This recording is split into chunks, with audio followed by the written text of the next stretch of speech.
Genesis chapter 35.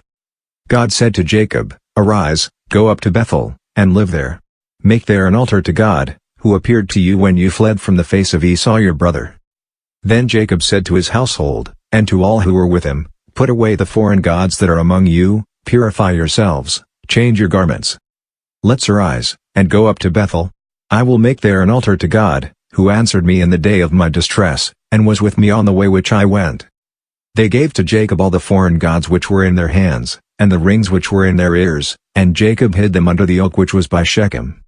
They traveled, and a terror of God was on the cities that were around them, and they didn't pursue the sons of Jacob. So Jacob came to Luz, that is, Bethel, which is in the land of Canaan, he and all the people who were with him. He built an altar there, and called the place El Bethel, because their God was revealed to him, when he fled from the face of his brother. Deborah, Rebekah's nurse, died, and she was buried below Bethel under the oak, and its name was called Elon Bakuth.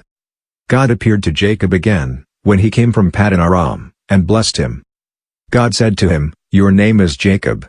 Your name shall not be Jacob any more, but your name will be Israel." He named him Israel. God said to him, "I am God Almighty. Be fruitful and multiply. A nation and a company of nations will be from you, and kings will come out of your body.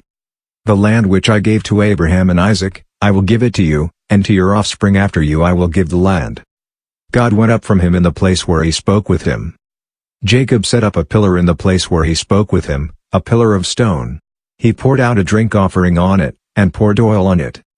Jacob called the name of the place where God spoke with him Bethel. They traveled from Bethel. There was still some distance to come to Ephrat, and Rachel travailed. She had hard labor. When she was in hard labor, the midwife said to her, "Don't be afraid, for now you will have another son."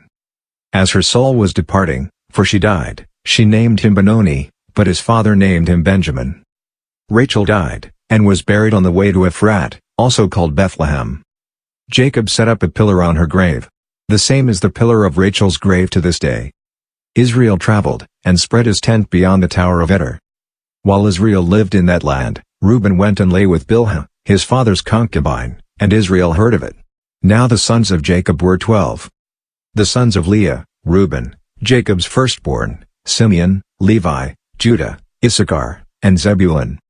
The sons of Rachel, Joseph and Benjamin. The sons of Bilhah, Rachel's servant, Dan and Naphtali. The sons of Zilpah, Leah's servant, Gad and Asher. These are the sons of Jacob, who were born to him in Paddan Aram. Jacob came to Isaac his father, to Mamre, to Kiriath Arba, which is Hebron, where Abraham and Isaac lived as foreigners. The days of Isaac were 180 years. Isaac gave up the spirit and died, and was gathered to his people, old and full of days. Esau and Jacob, his sons, buried him.